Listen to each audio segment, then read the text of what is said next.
नमस्कार दोस्तों, मैं राजेंद्र कुमार। इस समय नई उम्मीद न्यूज चैनल से हमारे बीच में संजय सिंह जी जो है अलीपुरा गांव से हैं और हमारे बीच में राजेश पाल जी हैं। दोनों ही किसान नेता हैं और चलेंगे और उनसे बातचीत करने का प्रयास करेंगे। आज के जो दौर के अंदर किसान अपनी खेती बाड़ी से क्यों भटक रहा है, क्या ऐसे कारण हैं कि लोगों को किसान जो है वो खेतों के प्रति अब समर्पित नहीं है। थोड़ा सा जानकारी जानना चाहेंगे कि आज की नई पीढ़ी और पुरानी पीढ़ी में क्या अंतर है। सर नमस्कार। नमस्कार जी। सर पहले तो आप अपना शुभ नाम हमारे दर्शकों को बताएं। मैं संजय प्रधान, गांव अलीपुरा जी, किसान नेता जी। जैसे आप किसान हैं और आप देख रहे हैं कि जो हमारे जो पूर्वज लोग थे वो अपनी खेती का बड़ा संभाल के रखा करते थे और बड़ी मेहनत 4 बजे किया करते थे। आज वो चीज देखने के लिए नहीं मिल रही है। क्या ऐसे कारण है कि किसान जो है, जो नई पीढ़ी आ रही है वो रोजगार की तरफ भाग रहा है, अपनी जमीन को बेच रहा है, प्रॉपर्टी को बेच रहा है? क्या ऐसे सब कारण है? क्या क्या समझते हैं, क्या कहना चाहेंगे? सबसे पहले तो पत्रकार महोदय आपको नमस्कार जी। आपका स्वागत।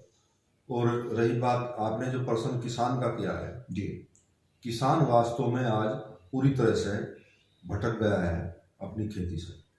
उसका कारण जो हमारी नई पीढ़ी है, जो अगली जनरेशन है, वो खेती की तरफ नहीं जा रही है। उसका कारण है इनकम का ना होना, क्योंकि खेत में जितना किसान परिश्रम करता है उतनी आय नहीं मिल पाती। इसलिए किसान आज की तारीख में कर्ज के बोझ में डूबा हुआ है। और नई पीढ़ी को पता है कि पिछली सरकारों ने हमारे बड़ों का कर्ज माफ किया था, उससे पहली सरकारों ने अपने बड़ों का कर्ज माफ किया था। जब इस खेती करने के बावजूद भी हमारे बड़ों ने इतनी मेहनत करी, उसके बावजूद भी हमारे बुजुर्गों पर कर्ज हुआ और सरकार ने उस कर्ज को माफ किया, तो हम ऐसे व्यवसाय की तरफ क्यों चले? जी, ये एक कारण तो ये है। दूसरा कारण ये है कि अभी मैं आपको बता देना चाहता हूं कि किसान के पास जो उसके खेत में नुकसान करने वाले जानवर हैं, वो जंगली जानवर पहले से ही बहुत ज्यादा थे। जी, जिनका नाम गिनवा दें, जिन्हें लील गायें फिरती हैं, माहे फिरते हैं, बहुत ज्यादा जंगली जानवर फिरते हैं, जिसमें किसान बहुत नुकसान किसान को होता है। लेकिन अब कुछ सालों से जो हमारा गौवंश है जी, वो बहुत बुरी तरह से किसान कभी जा रहे हैं और एक जो स्वास्थ्य बहुत अच्छा रहता था वो चीज नहीं मिल रही है। तो वैसे क्या कारण हो रहे हैं सर? नहीं, देखो, गांव में जो किसान के बच्चे हैं, जो खेत में मेहनत करते हैं, उनका आज भी स्वास्थ्य बहुत अच्छा है। जो मजदूर है उसका आज भी स्वास्थ्य बहुत अच्छा है। जी, हाँ, स्वास्थ्य में तो क्योंकि वो मेहनत करते हैं, स्वस्थ रहते हैं। और रही बात उसकी किसान की, किसान जितनी बार भी जो भी चुनाव आता है उसमें वो कहीं ना कहीं बदलाव चाहता है। उस बदलाव में उसको मिलता कुछ नहीं। अभी मैं बताना चाहता हूं, अभी पिछली बार विधानसभा के चुनाव हुए थे। उस विधानसभा के चुनाव में जितनी पार्टियों ने किसान के लिए जितनी घोषणा की, उनमें तो जो वर्तमान सरकार है उसने भी घोषणा की, जितनी भी घोषणा की सब पर नहीं जाना चाहता हूं। एक बिजली की घोषणा थी, हमारे आदरणीय माननीय मुख्यमंत्री जी ने घोषणा की थी कि मैं किसानों का नलकूप का, ट्यूबवेल का बिल माफ करेंगे अगर सरकार बनी। माफ तो नहीं हुआ, लेकिन बहुत बहुत धन्यवाद, उन्होंने उसको हाफ किया, कुछ बिल कम हुआ हर महीने इतना। लेकिन ऐसा कोई आदेश, ऐसा कोई किसी भाषण में किसी नेता ने नहीं कहा था कि हम किसानों के ट्यूबवेल पर मीटर लगाएंगे। अब किसानों का मीटर लगाने के नाम पर उत्पीड़न हो रहा है। भाई साहब पत्रकार महोदय जी, आपको बताना चाहता हूं जी, क्योंकि किसान की जमीन बढ़ चुकी। अगर किसी किसान के नाम एक ट्यूबवेल है, उसको चलाने वाले 5 आदमी हैं, अपना जो पानी देते हैं खेत जी, जी, जी। अगर वे 5 आदमी ट्यूबवेल चलाएंगे तो मीटर की व्यवस्था कैसे होगी? वो आपस में लड़ाई बजेगी। वो कहेगा कि इतने घंटे तेरे चले, इतने घंटे तेरे चले। तो अच्छा, मैं एक और बात बताना चाहता हूँ। गांव के चारों तरफ जो ट्यूबवेल होते हैं, नलकूप होते हैं, जब गर्मी होती है गांव में, जी, जो शहर में व्यापारी जो बड़े लोग हैं सब एसी में सोते हैं, एसी में पढ़ते हैं, बैठते हैं। लेकिन गांव में जो गरीब लोग हैं, जो किसान हैं, वो किसान की ट्यूबवेल पर जाते हैं और बटन दाबते हैं और होदी में 3-3 घंटे 4-4 घंटे 20-20 लड़के नहाते हैं, अपनी गर्मी को मिटाते हैं। जब मीटर लगा तो किसान क्या करा, किसान तो कटआउट अपने निकाल कर घर लाओगा, फिर बिजली कहाँ से लगी। तो ये एक जो सिस्टम है, ये सरकार इसको सब सिस्टम को बदलना चाह रही है, जिससे किसान दुखी है। मेरा तो आपके चैनल के माध्यम से एक तो सरकार से पूरी जोर ये मेरा निवेदन है कि जो गौवंश की वजह से आज किसान पूरी तरह से बर्बाद नहीं, क्योंकि किसान भाई भी झूठ बोल देते हैं, या जब सर्वे करने के लिए टीम आती है तो असलियत यदि आप बताएं तो कुछ फायदा हो सकता है। और ये बड़ी दुर्भाग्य की बात है, आज आधा से ज्यादा सत्र चला गया है गन्ने का, लेकिन आज तक पर्चियों पर गन्ने का रेट लिखा हुआ नहीं आ रहा है। तो तय करने वाले भी कोई हो रहे इसकी फसल का, और सब कुछ दूसरे ही करने वाले हैं अपनी फसल। कोई भी मैन्युफैक्चरिंग कंपनी है या कोई भी है, वो सब अपना रेट तय करता है, बचत का रेट अलग निकाल लेता है। लेकिन किसान ही एक ऐसा है कि वो अपना रेट, या किसानों के जो प्रतिनिधि बैठते हैं वो भी वहां पर झूठ बोलने का कार्य करते हैं। तो उससे ये एवरेजन जो दुखी किसान दुखी है रेट को लेकर के, वो इसी कारण से दुखी है। जी। और सर मैं एक चीज और जानना चाहूंगा कि जैसे आप किसान हैं, और किसान जब अपनी खेती बाड़ी करता है तो उसमें खाद, यूरिया और बहुत सारी चीजें आती हैं। और आजकल आप देख रहे हैं कि पेस्टिसाइड में भी काफी जो है वो तरह तरीके की दवाइयाँ आ रही हैं जो मनुष्य के स्वास्थ्य के लिए हानिकारक होती हैं। तो क्या उसके अंदर व्यापार ज्यादा दोषी होता है, या किसान होता है कि वो थोड़ा हल्के सामान डाल करके जो है वो ज्यादा उपज लेना चाहता है, या दुकानदार जो है वो किसानों को गुमराह करता है? क्या कहना चाहेंगे? देखिए सर, ये तो बात जरूर है कि किसान आज की तारीख में, क्योंकि उसकी फसलों में जी इतना कीट आ गया, इतनी दवाई डलती है, और जो जितनी खाद में जितना पहले फसल हो जाती थी उससे दुगना खाद डलने लगा। तो ये तो है कि खर्च जो है वो बहुत ज़्यादा बढ़ गया है, और इनकम वो बहुत घट गई है। जितना खाद और दवाइयों पर रेट बढ़ रहा है जी, उतना फसल का रेट नहीं बढ़ रहा है। सर एक चीज और भी आ रही है कि बहुत सारे आइटम्स जो सामान होते हैं, पेस्टिसाइड ले लीजिए या कीटनाशक दवाई ले लीजिए या यूरिया ले लीजिए, उन पर रेट लिस्ट कुछ और होती है, जबकि 4 गुना रेट लिस्ट लिखी होती है, और 4 गुना व्यापारी जो दुकानदार है वो कमा रहा होता है। क्या रीजनेबल रेट उन पे MRP में नहीं लिखी जानी चाहिए जिस तरीके से पहले लिखा जाता है? उस पर क्या प्रशासन ध्यान नहीं देता? नहीं ध्यान देता। यही पता नहीं, वही जो है दवाई की शीशी या बोतल है जी, भाई साहब को 60 रुपए कम चार्ज में, तो 60 रुपए ज्यादा की दे दी। तो ऐसे क्यों कारण होते हैं? क्योंकि रेट का जो देश के अंदर होना चाहिए, जो एक नियम से होता है, उसकी जो एक परख होनी।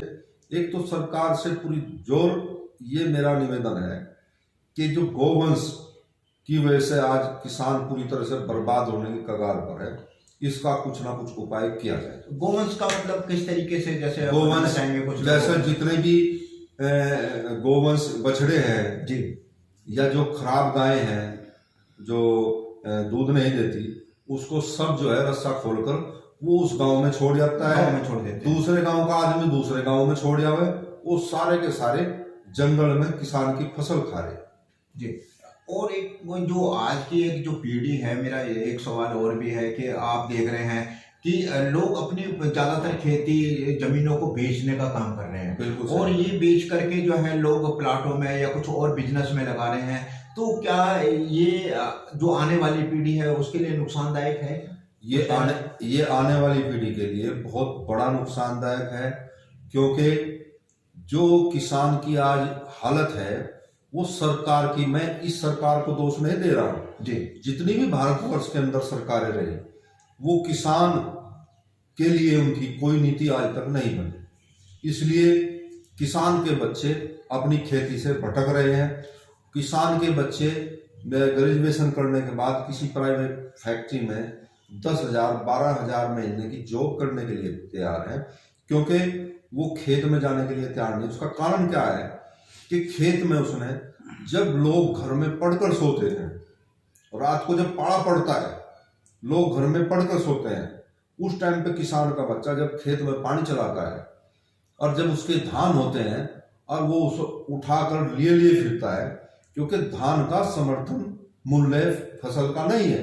अब सरकार ने 2040 रुपए धान का मूल्य था, लेकिन किसी ने कोई धान नहीं खरीदा। सब नंबर 2 में अगर खरीदा गया हो तो मुझे पता नहीं है। मैं खुद किसान हूं, मैं अपनी ट्रैक्टर ट्रॉली सेंटर पर लेगा, कई बार लेगा, कितने साथी हैं ऐसे, वो बिल्कुल, क्योंकि मानक इतना है, उसका धान का मानक इतना है, उसको किसान पूरा नहीं कर सकता है। अगर वो सूखा भी है, उसके बाद उसमें काला दाना होगा। अब किसान ने वो काला दाना कर दिया थोड़ा, ये जी वो तो प्रकृति का है, उसने तो धान का पौधा लगा, उसको तैयार किया, सिंचा। तो ये जो किसान विरोधी सरकारों की नीति है, इससे किसान जो है, जो युवा पीढ़ी, वो पूरी तरह से भटक रही है। मैं आपसे और भी अभी बात करूंगा। राजेश जी, ये बताएं हैं कि जो सरकार के द्वारा जो एमएसपी था, वो जो बिल वापस लिया गया, क्या उससे किसानों को कोई फायदा हुआ है या नहीं हुआ है, क्या कहना चाहेंगे? सबसे पहले मेरी ओर से सभी को नमस्कार, आपके चैनल को, और आपका धन्यवाद राजेंद्र कुमार जी। कानून बने भी थे, लेकिन ये भी एक भ्रष्टाचार की चपेट में कानून बने थे, बिना सोचे समझे कानून बनाए थे। कोई किसान का प्रतिनिधि नहीं था, ना समझाने वाले थे। तो एक ऐसे कानून बनने चाहिए कि जो किसान के हित में हो और रेट सही मिले। भ्रष्टाचारी से ऊपर उठ करके काम होना चाहिए। आप अपने किसान भाइयों को क्या संदेश देना चाहेंगे? मैं यही कहना चाहता हूं कि सभी किसान भाइयों से अनुरोध है कि वो अपनी जमीन एक तो अपने उसमें रखें, क्योंकि जो हमारी जमीनें हमारे पूर्वजों ने जो हमें दी है, बड़ी मेहनत से दी है, अपना सब कुछ बेच करके, सब कुछ लुटा करके ये बचा करके रखा, इस धरोहर को संजो कर रखा। सर, जैसे आप भी किसान हैं, काफी लंबे समय से किसान क्या हो रहे हैं, तो अपने जीवन का कोई तजुर्बा जो किसानों से संबंधित जो जानकारी है, क्या संदेश देना चाहेंगे? किसानों से संबंधित जो जानकारी है, ये तो बात है, किसान का बच्चा अगर दिल से खेती करे, बहुत मेहनत करे, तो ऐसा नहीं है कि उसके पास कुछ नहीं मिलेगा। लेकिन कारण क्या है कि जितनी ज़मीनें हैं वो परिवार में डिवाइड होगी, थोड़ी थोड़ी ज़मीनें रहेगी। अब उस थोड़ी ज़मीन में ना तो वो ट्रैक्टर रख सकता, फिर अगर पहले घास काटने की मशीन थी, पशुओं का चारा, तो किसान ऐसे ही काट लेता। अब उस पर भी मीटर लगा दिया गया, वो भी बहुत महंगी पड़ रही है। तो किसान बहुत ज़्यादा जो है, किसान का खर्च बढ़ता जा रहा है, इनकम घटती जा रही है। अच्छा सर, मेरा लास्ट में और एक सवाल है कि किसानों के अंदर एक पहले बहुत भाईचारा हुआ करता था, वो टूट गया है, तो उसको कैसे रोका जा सकता है? नहीं, भाईचारा तो आज भी है, आज भी मानते हैं भाईचारा। देखिए, हमारे बीच में संजय सिंह जी थे, और किसानों में आज भी भाईचारा ऐसा है कि किसान के नाम पे आज भी ये दुनिया हो सकती है, जब किसान इकट्ठा होता है। जी, देखिए, हमारे बीच में संजय सिंह जी भी थे और राजेश पाल जी थे, जो किसान हैं और काफ़ी लंबे समय से खेती बाड़ी कर रहे हैं। उनका ये कहना है कि किसान आज भी संगठित है, लेकिन अगर सबसे बड़ी जो समस्या है, किसानों को उसका फल का जो रेट है वो नहीं मिलता है, इससे किसान बहुत ज़्यादा परेशान है। जी, मैं तो एक बात और कहनी चाहूँगा कि जब कोई व्यक्ति दिल से काम करता है, आप अपनी मोटरसाइकिल किसी मिस्त्री के पास लेंगे, वो उसका काम पूरे दिल से करेगा, तो आपका पैंच कहीं ढीला नहीं होगा। किसी डॉक्टर के पास आप किसी पेशेंट को लेंगे, एक डॉक्टर उस पेशेंट को अपने दिल से देखेगा, और एक डॉक्टर फॉर्मेलिटी करेगा। आप कोई अध्यापक है, अपने किसी विद्यार्थी को पढ़ा रहा है, अगर वो दिल से पढ़ा होगा तो उसके दिमाग में ये बात आएगी कि क्यों ना इसको इतना पढ़ाऊँ, ये कल को अफसर अधिकारी बने, ताकि तुझे गुरु कहे। जी, क्या कहना चाहेंगे आप? जो है, कोई इनके पास ऐसी नीति नहीं है कि जो किसान गेहूं और धान की फसल कर रहा है, उसके बाद वो गन्ने की फसल करना चाहे, कोई इनके पास ऐसी नीति नहीं है कि वो उस किसान को पर्ची दे दे।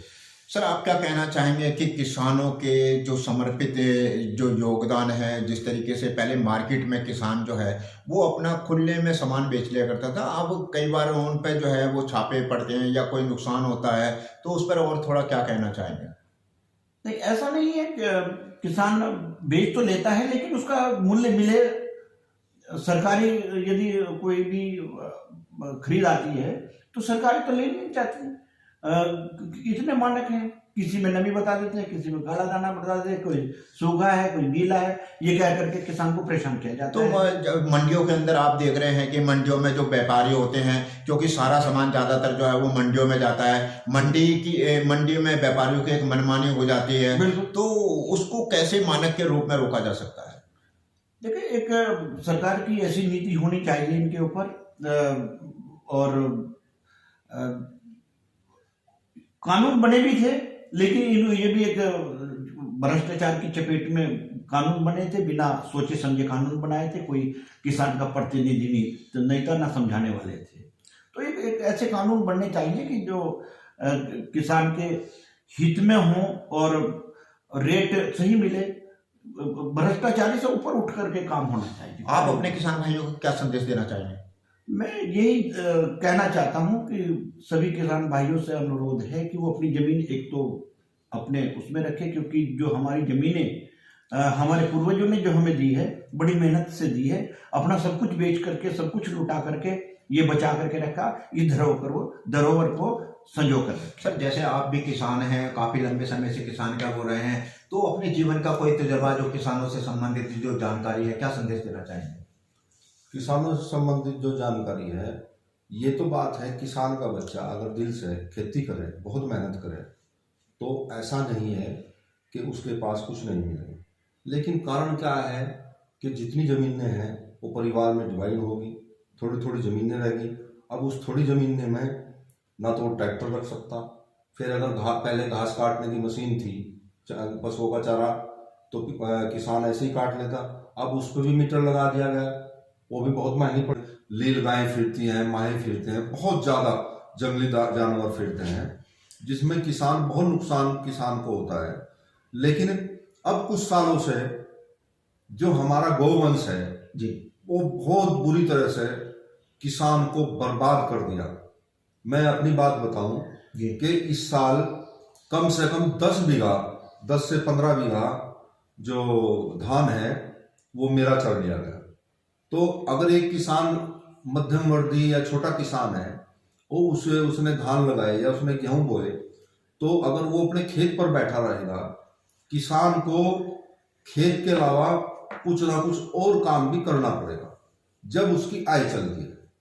अगर वो सिर्फ अपनी खेती पर निर्भर रहेगा तो घर में वो रोटी तो खा सकता है, ना तो वो मोटरसाइकिल चला सकता है, ना वो ट्रैक्टर चला सकता है, ना वो मोबाइल देख सकता है। फिर नए जो युग है वो उससे कट जाएगा। अच्छा सर, जैसे जो पुराने किसान हुआ करते थे, जो पुराने पीढ़ी के थे, वो आज से 2 दशक या 3 दशक पहले से भी जो ले लेते हैं, तो वो अपने काम के प्रति सवेरे 4 बजे उठना, 4 बजे अपने काम पे चले जाना, खेत जोतना और हलों के माध्यम से जोता करते थे। आज मशीनरियां भी चीज आ गई हैं, तब भी जो है लोग आज वो पूरा फायदा नहीं हो रहा है। लेकिन पुराने लोग जो खेतों को जो है वो बैलों से जोता करते थे, तब भी वो बड़े सुकून से रहते थे। तो इसमें दोनों में अंतर कहाँ आ रहा है, क्यों आ रहा है? भाई साहब, मैं तो पुरानी बात नहीं कह सकता जी, क्योंकि हमने तो पुराने जमाने में ये सुना है कि मात्र गांव में अगर 100 परिवार हैं, 100 में से 2-4 परिवार संपन्न हुआ करते थे जी, उसके अलावा लोग भूखे मरा करते थे। ऐसी बात नहीं है, मैं बुजुर्गों तो सुनी है कि 2-4 घर भाई बड़े थे, उनके ही सब कुछ था। नहीं तो लोग गेहूं और आटा जमींदार के यहाँ से, बनिए के यहाँ से मांग कर उधार लेकर खाते थे जी, और जब फसल उगती थी जब उसको देते थे। तो आज की जो पीढ़ी है, जो ज्यादातर मेहनत नहीं करी, वो मशीनरी के माध्यम से चल रही है। बहुत ज्यादा अपने जो पहले कर्मठ जो शरीर चला कर रहे थे, वो अब अपने शरीर को नहीं चला रहे हैं। तो उससे आप देख रहे हैं कि किसान जो है, जो बहुत सारे आम आदमी हैं, वो काफी बीमारियों में भी जा रहे हैं, और एक जो स्वास्थ्य बहुत अच्छा रहता था वो चीज नहीं मिल रही है। तो वैसे क्या कारण हो रहे हैं सर? नहीं, देखो, गांव में जो किसान के बच्चे हैं, जो खेत में मेहनत करते हैं, उनका आज भी स्वास्थ्य बहुत अच्छा है। जो मजदूर है उसका आज भी स्वास्थ्य बहुत अच्छा है जी, हाँ, स्वास्थ्य में तो, क्योंकि वो मेहनत करते हैं, स्वस्थ रहते हैं। और रही बात उसकी किसान की,